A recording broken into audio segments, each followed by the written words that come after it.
Good evening. Welcome, candidates. Thank you for being here. I'm going to read out our sponsors first. Number one is the Foreign Exchange, where we are now. Number two is Stephanie Phillips, U.S. Senate candidate. Number three is Carl Catarata, Clark County School District A.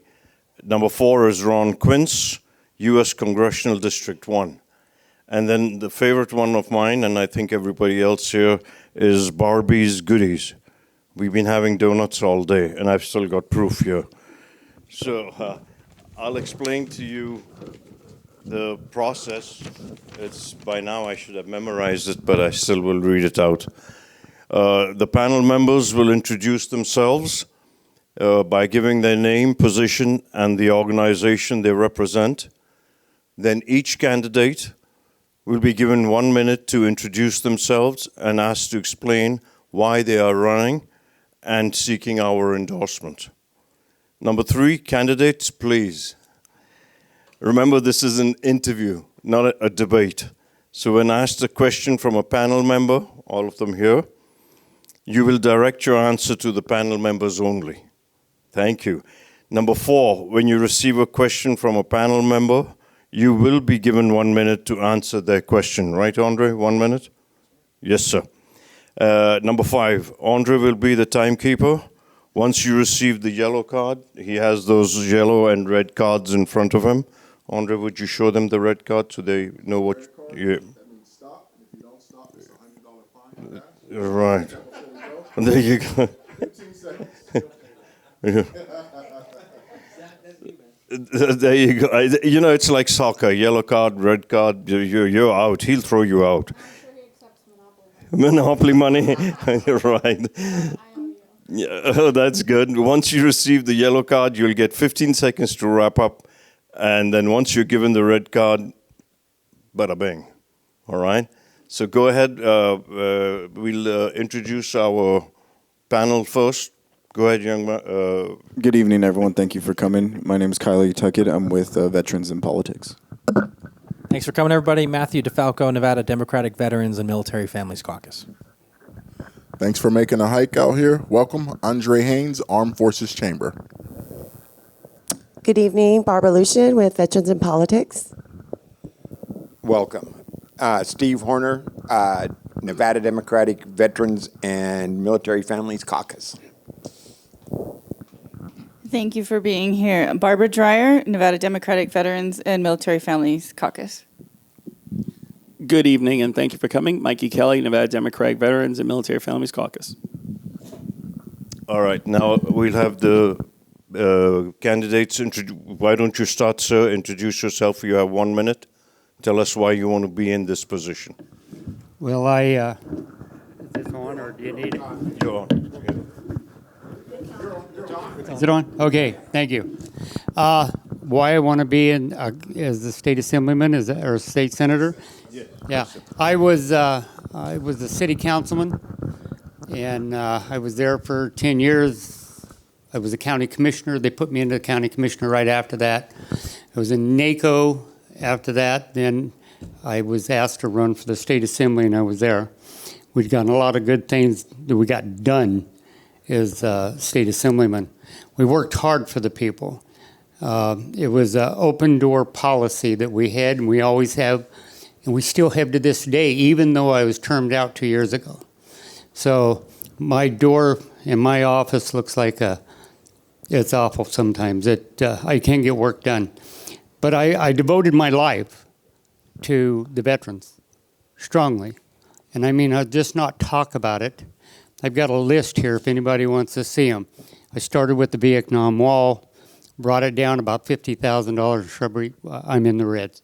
So, thank you. So, yeah, my name is Bill Hockstedler, and the reason I'm running is I reached a point in my life at the age of 61 where I decided that I wanted to do some public service work. I wanted to be a person that could make a difference, and that difference starts here in Nevada. I have run for office one time before unsuccessfully in a primary. I lost that primary, but I learned a lot from it. And what I'm trying to do is to give back to Nevada what this state and other states that I've lived in across the country have given back to me. I'm a military veteran. I'm a Desert Storm Gulf War disabled veteran. And I started my military career back in the 80s. I also have a law enforcement background, and I'm now a healthcare executive with a large healthcare organization back in the Midwest, and I'm their West Coast Vice President. I have a lot to give back to the community. I volunteer to our community now in the Sheriff's Department, part of the auxiliary, which is a volunteer. And I'm very involved in the commission meetings and all those types of things. So I just want to make sure that I can give back to the community.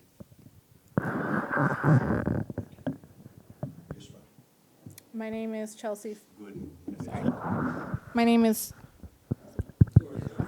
I just want to make sure. I don't want to use my drill sergeant voice in here or my mom voice.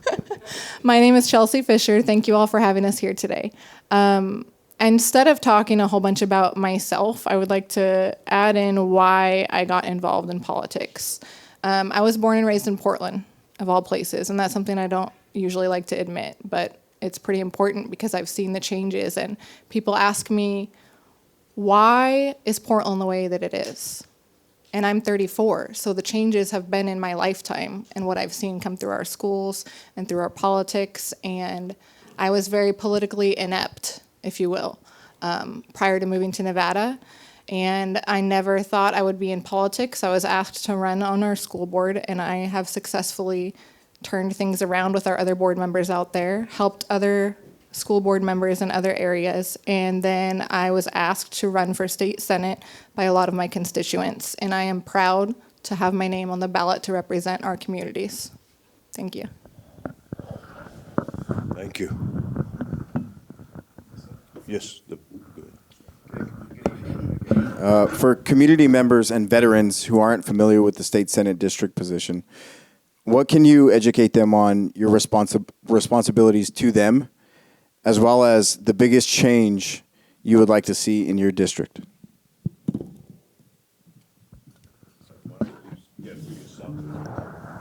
Can you repeat the first part of the question?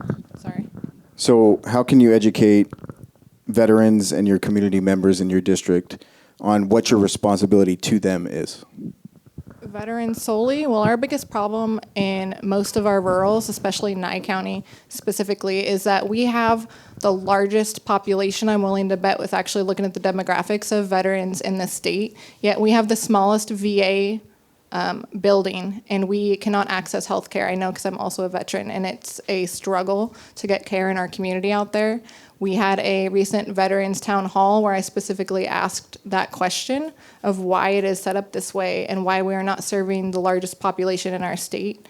That, unfortunately, is also going to be not only at a state level, but a federal level because it is ran by the government. And that's something that's going to take a not only bipartisan effort, but state and federal action to make these changes for our veterans. Chelsy's right. We do have a large veteran population in Nye County, Pahrump in particular, a little bit less so in some of the rural counties. The problem is access to care, especially in the extremely rural counties, and also access to information. I want to make sure that our veteran service advisors, I think is what they're called, each county has somebody that's appointed as a veteran liaison. Make sure that veterans know the services that are available to them. A lot of people think if they can't get their services at their particular VA location, that they're out of luck, and that's not true. There's Veterans Choice, which is a program that I take advantage of as a veteran as well. I have a problem with my eyes, and I get it taken care of on a monthly basis by a retinologist that takes care of that. So luckily, I was able to be informed. So I think that I want to make sure that all of our veterans are informed of everything that's available to them, not just health care, but a lot of other things that can assist them with housing and things of that nature. I think that one of the most important things you can do is get involved in everything. Also with the medical, but everything. We're so involved in our communities by getting involved with our veterans. We have people sit on the floor that are veterans. Matter of fact, the last time I was there, the general showed up and gave me the Vietnam pin on the wall. I took 8 physicals to get in and took 1 to get me out.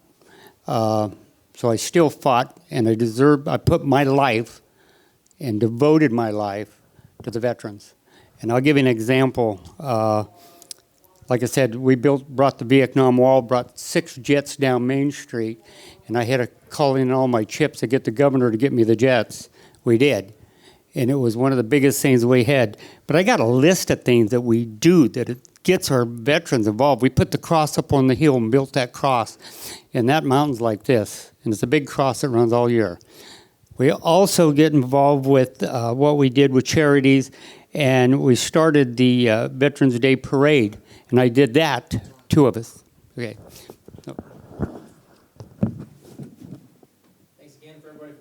Matthew DeFalco, my question. In 2019, Nevada opened up the Northern Nevada Veterans Home.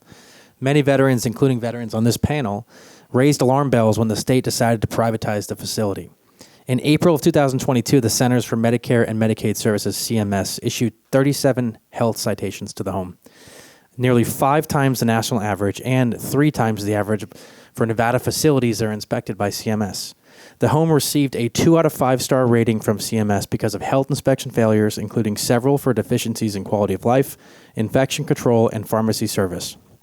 In contrast, the Veterans Home in Southern Nevada, which is run by the state and not privatized, is rated 5 stars. Given the series of disasters at the Northern Nevada Veterans Home, what is your stance on changing the privatization of the facility to ensure the safety and well-being of veterans in the future? And to be clear, I'm not looking for words of support. I want a yes or a no. Will you support the privatization of the facility or not? I would support that yes, wholeheartedly. Do you want more than a yes answer? If you would like your context, but yeah. Yes, okay, so absolutely. So anytime I think that you privatize something that originally was a government operation, understand that there are government people that are involved in that from the beginning, from top to bottom. And military veterans expect a certain level of service. And, you know, the VA system is a it's a paramilitary kind of organization, if you think about it. Some people come out of the military and serve in jobs in the VA. And as a veteran, I take great comfort knowing that the guy that's across the table from me might be a major or lieutenant colonel or somebody that's handling my VA claim. My VA claim was handled by a major, and he was prior enlisted, so he's a great guy. And so I take comfort in that. When you privatize something, you take an element of the government or the military away from the veteran. And I think that the government, in this case, can do a better job in privatization. Also, privatization leads to fraud, waste, and abuse that we constantly have to check. And you're not as likely to get fraud, waste, and abuse in a quasi-military organization at that time. Yeah. Oh, you want to go back that way? The answer is yes. But most of the VFW or most of the posts are private now. You see that them buildings were built by the people, the veterans, and they get funding, but not a lot. That money's done by what they can do in the community to raise money, and that's one of the most important things.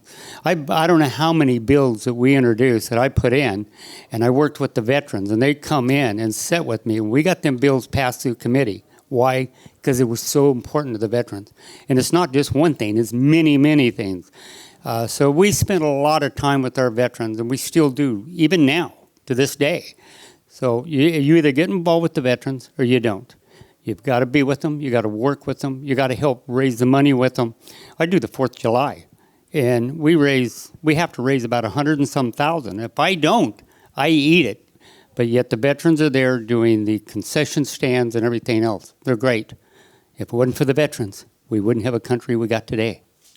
Oh, thank you. I'm inclined to say yes.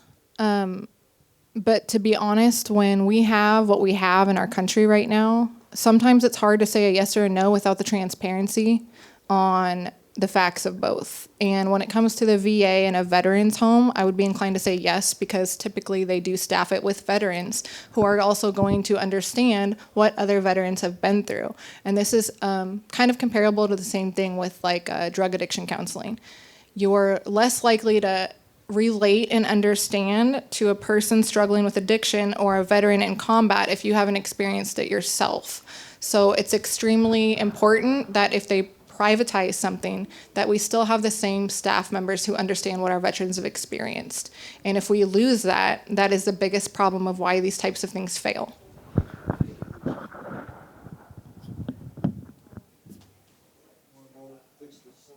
Oh, I'm sorry. Andre Haynes, Armed Forces Chamber. I have a question for all three of you, the same question, and it is, name one achievement of the past senator in the district that you're running for that you intend to build upon, and explain how.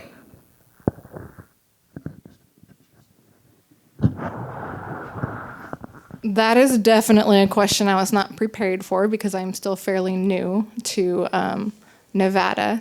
I can state some of the recent things that our assemblyman has done because he communicates those with us, but not our senator. Assemblyman Hafen, this last legislative session, did something for our veterans, which helped the license plate registration for veterans. I personally don't think it was enough, but it was something that I was happy to see him pass for our veterans. What else has we worked on? He's been working really hard on the voter ID, which isn't really relevant to veterans, but that's something that we really need to work on in this state. And I personally think that should be ran by Social Security numbers also to prevent the double voting. But there's a lot that I could talk about as a state as a whole of things that I've learned that I think we need to fix in this state.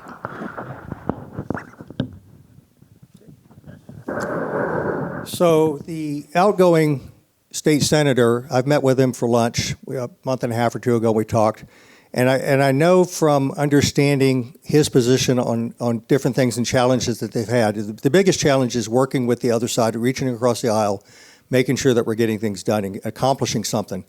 Not patting each other in the back, selling each other ham sandwiches, not making rooms, deals in the back room. He connected with the people. That's what I got from him. He connects with the people on a local level.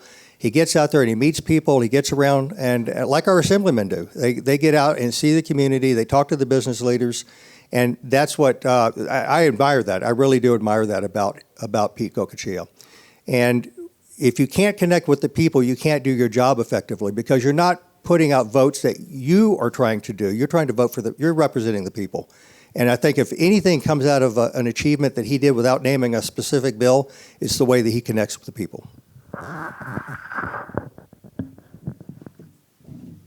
I, to this day, still work every day almost with the senator. I also meet with all the other senators, a lot of them, right now. I talk to them weekly. So it's important to talk with them. And why? It's not about what you're going up forward, to be a senator. It's what you're going to do right now. And if you want to know what the bills are going to be, if they're a veterans bill or if they're an automotive bill or health care bill, right now we got a lot of problems with, people breaking into houses and stealing homes. There's a lot of the issues out there, not just one. But we've already talked to most of the police around the state to get out there and help us get these bills straight. But you want to know what's good for the veterans? Get the veterans out there. Talk to them. They'll tell you what's important. And that's what's good about rural Nevada. You can meet up with these people all the time, and they'll tell you what's going on and what the problems are and what their needs are. But I tell you what, you want to get some hard workers out there? It's the veterans that does it. Thank you. Barbara Lucian with Veterans in Politics. I'm going to switch gears a little into, with the horrible security systems we have in the schools and horrible things that are going on, what plan do you have to actually really come up with something solid that we can do to help get some safety and prevent these shootings? Do you want to start? You can start, Chelsy. The sad, unfortunate reality in America right now is our society and the mental health crisis and the fact that parents aren't even able to parent even when they are good parents today because they are being worked to death with multiple jobs. We are not facilitating marriages anymore as the healthy normal. We're glorifying single parenting. So those parents are working themselves to death, and these children do not have a steady person that's there for them. Daycares are raising them. So these kids are faced with all of these adult problems, and that is what you're seeing play out. We don't have the proper mental health support for our children in today's society, and social media is not fixing any of that. And you could militarize the schools and protect it, but at the end of the day, it's just a Band-Aid. And that's just my opinion.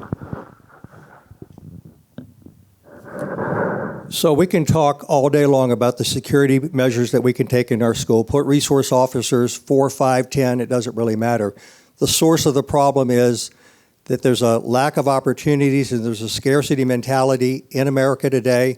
The way that children are raised, as was alluded to earlier, doesn't make for a good upbringing for people. And when they become adults, they can become a threat to our society. They can become a threat to our soft targets like the schools. Now, we're not talking about Second Amendment rights or anything like that. We're talking about the fact that people act out in a way that's dangerous to our students. And it stems from things that happened to them 20 or 30 years ago, and we need to really get to that. We can talk about mental health and things that need to be happening then, but if you get back to the root of things, the way that they were back in the 60s and 70s even, we didn't have mass shootings when I was a child. I never would have even thought of something like that. This is a new phenomenon that's come out with the way that our society has changed, our economy's changed, and everybody has a bit of desperation. So if we can change that and take the long road on the way to think about how to cure this problem, not the Band-Aid, putting more people in the schools might be a Band-Aid, but we need to make sure that we have a better society.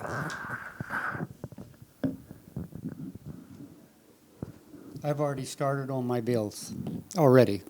I've met with the city police departments, I met with the sheriff's departments, I met with the district attorneys, and trying to find out what we got to do to get some of this stuff and the problems out on the street. Number one, if you do a felony out there right now, they'll let you walk out the door.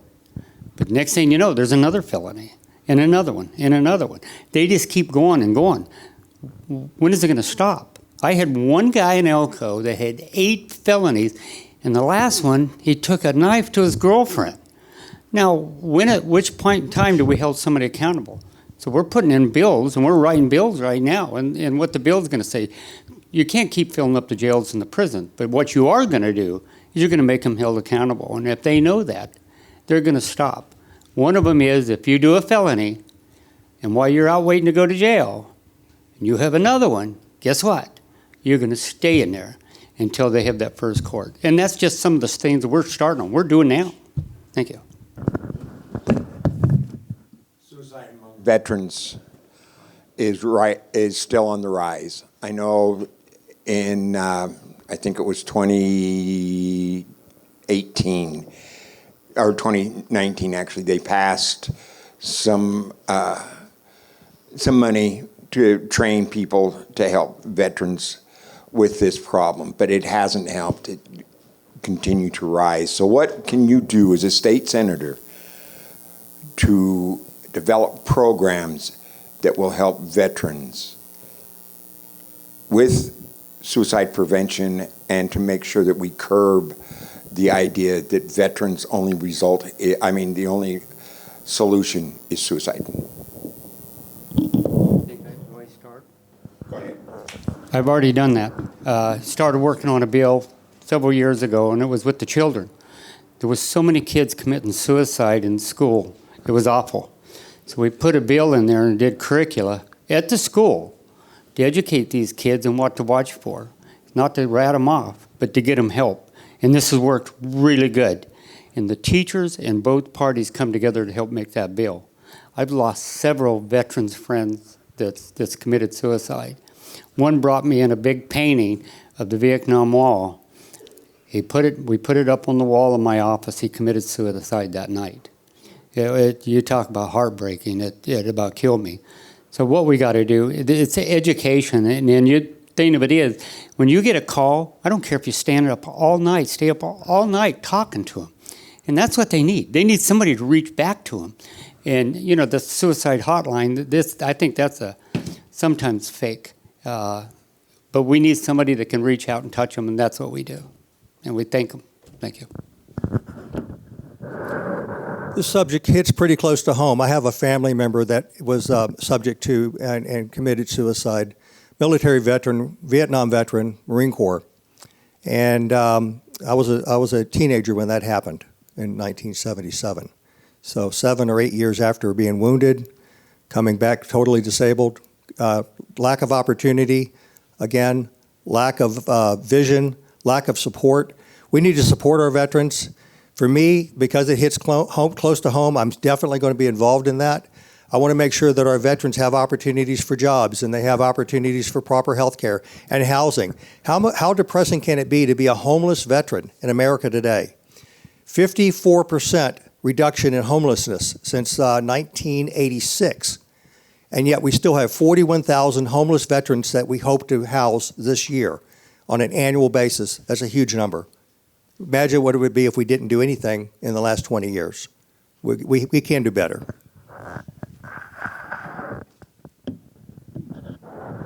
This is obviously a very sensitive topic for everyone, but especially people who have served and lost friends.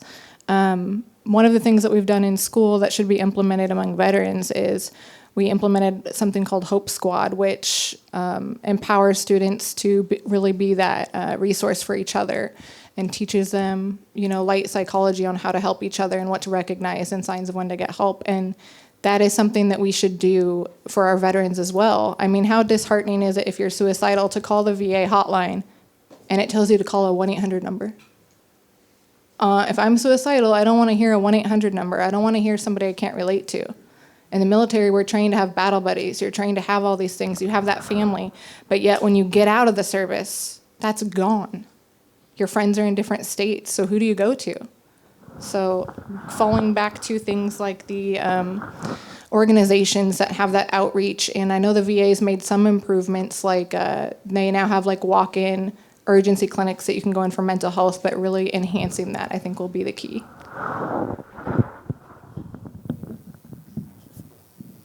Barbara Dreyer, two-part question. I taught in a behavior school here that was subsequently closed by CCSD. What are your ideas for improving effective discipline in our schools? And what is the significance of the month of April in regards to the military family?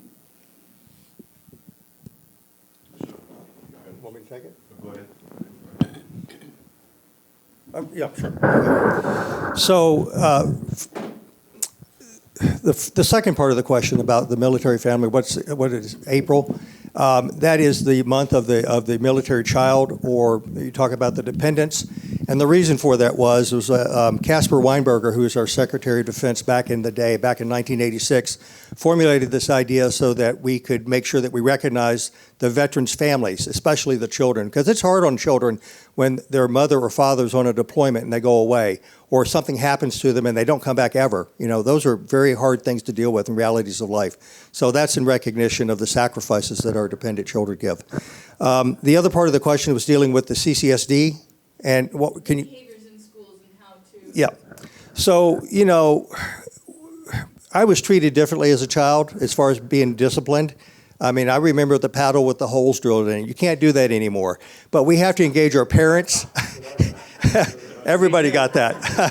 I mean, that thing was fast. But yeah, so we have to do a better job of engaging parents and teachers in coming up with solutions. I can't give specifics. I'm not a psychologist, but we can do that.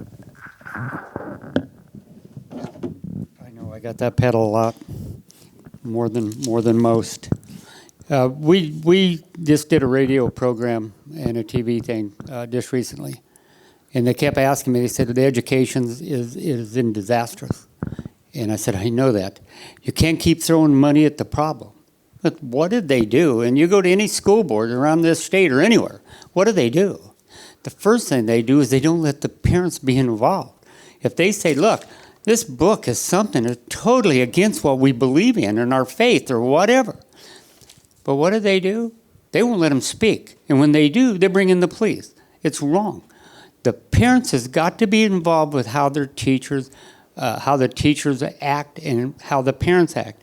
If you take the parents out of it, you're going to have problems. And most of our veterans that are gone a lot, it's shameful because they can't be in that meeting fighting for their kids, and that's what we need. The parents has got to step up and say, hey, enough's enough. And the guy on the radio station said, I can't believe you said that, but it's true. You stop throwing money at a problem. We need to fix it. No.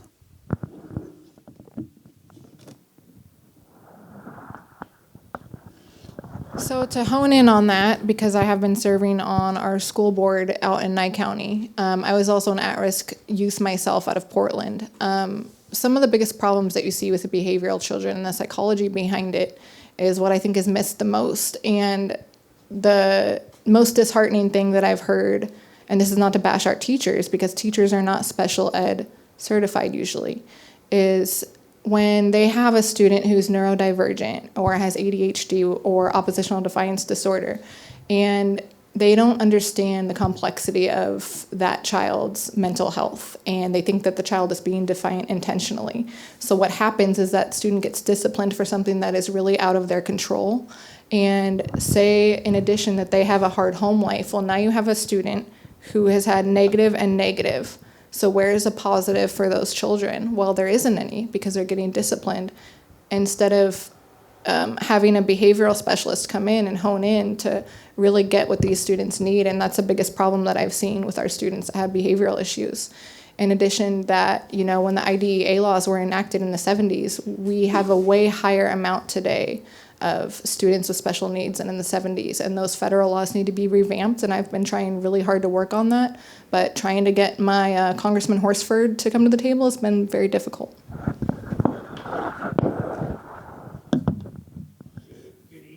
Good evening, Mikey Kelly, Nevada Democratic Veterans Military Families Caucus. It's kind of a quick change on the, but in a similar. It's about veterans, but it's a little different. 84 years ago, I'm a black vet. I'm an Army veteran, but I'm also black. 84 years ago, I couldn't join the Marine Corps. 84 years ago, I couldn't join what was then the Army Air Corps. 84 years ago, I could join the Navy, but I was a cook. One of those cooks, Dory Miller, shot down planes at Pearl Harbor, and he wasn't even trained to do it. In 2020, and let me back up for a second, George Patton said blacks could not be tankers. We were too stupid to be tankers. The Army didn't get its first black tanker officer, Major General, until last year. And actually commands the largest tank division in the Army. In 2020, the Air Force had a study. There was a study conducted, and the study revealed the following. 72% of black airmen there was a 72% greater chance that a black airman would receive non-judicial punishment. That means reduction in rank, loss of fine, restriction extra duty. There was a 52% chance that they would be court-martialed over their white counterpart. Twice as likely to be disciplined with a negative discharge. 1.64% more likely to face a felony investigation. Twice as likely to be apprehended by security forces. The Air Force is 71% white and 15% black. So clearly those numbers are very disheartening. Nevada just had, as Matt brought up, NDVS had issues with their home. NDVS currently is under state investigation for discrimination against their employees. Many of them are veterans. Many of them are black and Latino veterans. And they were subjected to sexual discrimination and racial discrimination. Why should when I come out of the Army, we talk about suicide, we talk about all these things. But when I leave active duty, when I'm facing it on active duty, and then I leave active duty to come to Nevada and face it working for the state, my question is, what are you going to do to hold my state government accountable? What are you going to do to hold the executive branch accountable? I recognize you're a part-time legislature, but some of the veterans that you're seeing getting out, it's not so great for us. What are you going to do to fix that? That's a great question. Go back and look at the history. Remember the Red Tail? Some of the best fighter pilots in World War II were flying P-51 Mustangs over Germany. And some of the best combat pilots they had. And they stayed with them bombers all the way under whatever conditions they faced. And, you know, they all come out as officers. They went in as officers, but they served the country well. To me, I don't see a color. I see a man, no matter what it is. I just had two that I just let go because there was no work for them at the time. But I got two colored people work for me. I got a 4-man crew right now in one of my businesses. And I don't care what color you are. And, you know, what color is your blood? Mine's red. What color is yours? It's red. We have one God, and we have the same color. We just got to teach the people that there's no difference. And how much education have these guys had? There's fields out there that's wonderful for these guys. And we love them, and we thank them for their service. And thank you for your service. Interesting question, and I think I have an answer for you. It starts with integrity. It starts with responsibility. And the next senator for the state senator for District 19 needs to be the person that can uphold the ideals and integrity that we all expect and deserve, not just from our leaders, but from us individually in our own communities. I was raised in a situation where I actually had a gentleman who was from the Tuskegee Institute that was one of my teachers in school. And he became a mentor to me. And I mentioned this on the last interview I did with Veterans in Politics. And I truly am thankful to him for what he's done for me and other people since then. He passed away recently at the age of 96, but I know he left an indelible impact on society. We can do the same thing in our veterans organizations, our VA system, in the state of Nevada, in our state government, everywhere we go. It starts with having real conversations and discussions about the problem. Don't hide and think that race is not a problem. It is, and we need to deal with it.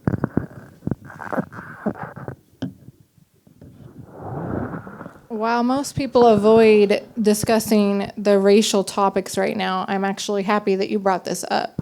We have a history in America where people of minorities have been slowly given rights under EEO, but really they've never really had those rights, and the government has never even come out and said and acknowledged what they did during slavery. Instead, they just pretend like, oh, here, we're going to give this to you under the guise of EEO.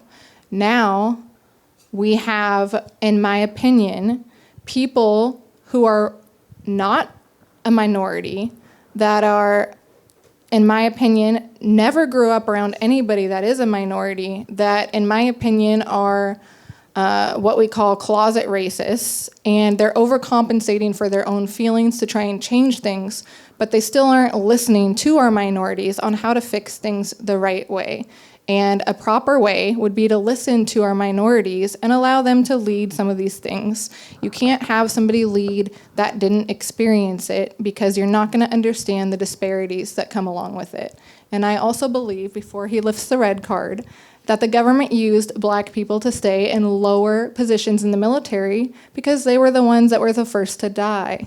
So that's my opinion. And as sad as that is, we are all expendable to our government. I think we've learned that.